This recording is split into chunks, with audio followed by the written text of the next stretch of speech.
Si jamais vous voulez vous lancer dans l'aventure Star Citizen, n'hésitez pas à utiliser mon referral code qui est affiché à l'écran. À la création, et uniquement à la création de votre compte sur le site RSI, vous ajoutez ce code directement dans vos paramètres personnels. Ça vous fait gagner 5000 AUEC pour débuter dans le jeu. Et personnellement, ça me fait gagner des niveaux pour espérer gagner quelques vaisseaux. Voilà, merci d'avance à tous ceux qui l'utiliseront. Bonjour tout le monde, bienvenue sur la chaîne de la Dark Red Security. Alors en tout premier lieu, je tiens à préciser aux gens que malheureusement pendant quelques temps, je ne pourrai pas vous délivrer de vidéos sur du gameplay ou des choses dans ce genre-là. Puisqu'à l'heure actuelle, je rencontre d'énormes difficultés avec le jeu, avec le patch actuel. Ça se passe très mal pour moi, au point que du coup j'ai arrêté de jouer parce que j'arrive à rien faire du tout.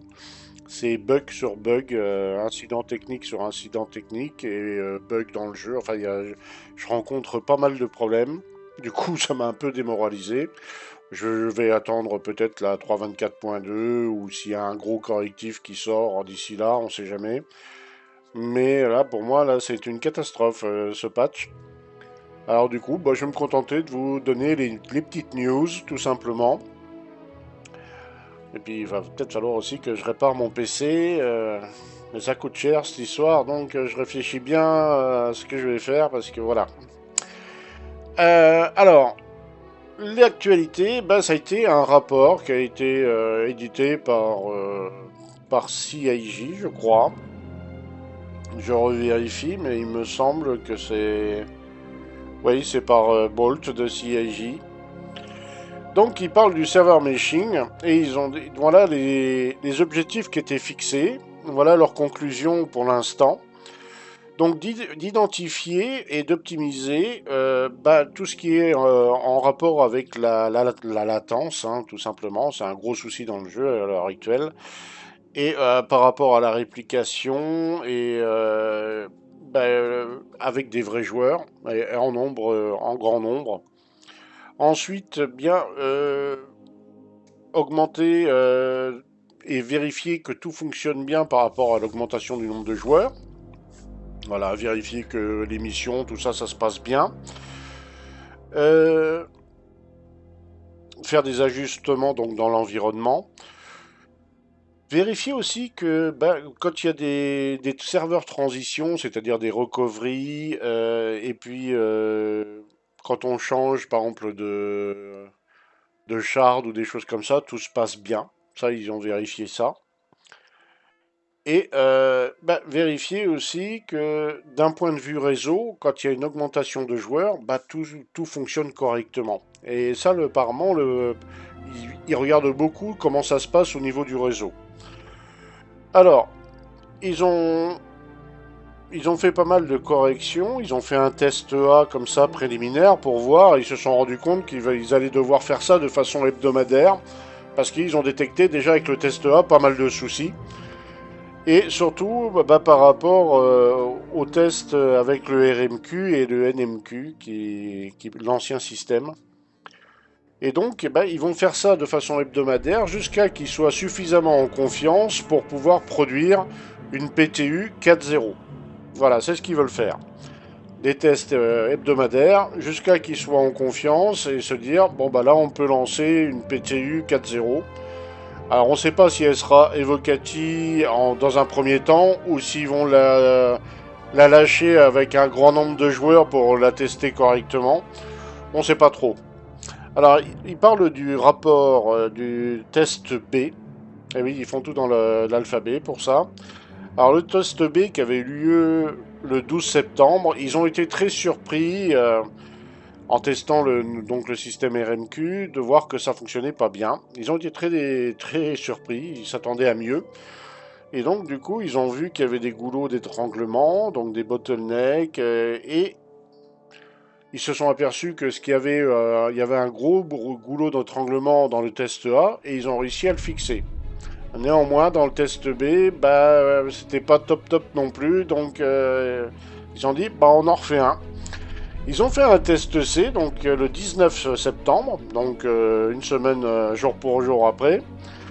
Et là, ils se sont ils se sont débarrassés du NMQ, l'ancien système, et ils se sont rendus compte que ça fonctionnait beaucoup mieux, que c'était un gros pas en avant. Ils étaient très contents de ce qu'ils ont vu. Je pense qu'ils ont considéré qu'ils avaient rattrapé un peu les problèmes. Par contre, ils avouent à demi-mot, mais ils l'avouent quand même, qu'il reste encore pas mal de soucis. Et c'est là où je veux en venir. Il y en a beaucoup qui s'imaginent que la 4.0 c'est pour très bientôt. On en voit certains qui commencent déjà à dire oui, c'est pour la CitizenCon, patati et patata. Alors, en fait, on va être très clair, on n'en sait rien. Il n'y a aucune date qui est donnée par CIJ pour le moment. On se doute bien que pour CIJ, l'idéal, ça serait de faire une grosse annonce à la CitizenCon pour bien marquer les esprits. Parce qu'on sait que la CitizenCon est très suivie, et pas que par les joueurs. Hein. Il y a beaucoup de professionnels du jeu vidéo qui suivent la CitizenCon avec intérêt. Hein. Certains studios observent ça avec beaucoup d'attention. Donc, en effet, ça serait l'idéal, mais c'est un jeu en développement. Les dates, c'est important, mais c'est pas une science absolue. Ah, on a connu par le passé des dates qui ont été annoncées et que on attend toujours. Hein. Le server meshing, on nous l'a annoncé en 2020. Hein. Si ma mémoire est pas fausse, c'était pour 2020 le server meshing. Vous voyez là où je veux en venir. Hein. Donc oui, il y aura certainement du retard parce que justement, c'est un jeu en développement. Alors, je dis ça parce qu'il y a beaucoup de gens qui se hypent sur tel ou tel truc et on le fait tous. Hein. Moi aussi, ça m'arrive très souvent de me hyper sur telle ou telle chose. Mais d'un autre côté, on oublie, on perd de vue souvent que le jeu est en développement et qu'on peut avoir de très mauvaises surprises assez souvent.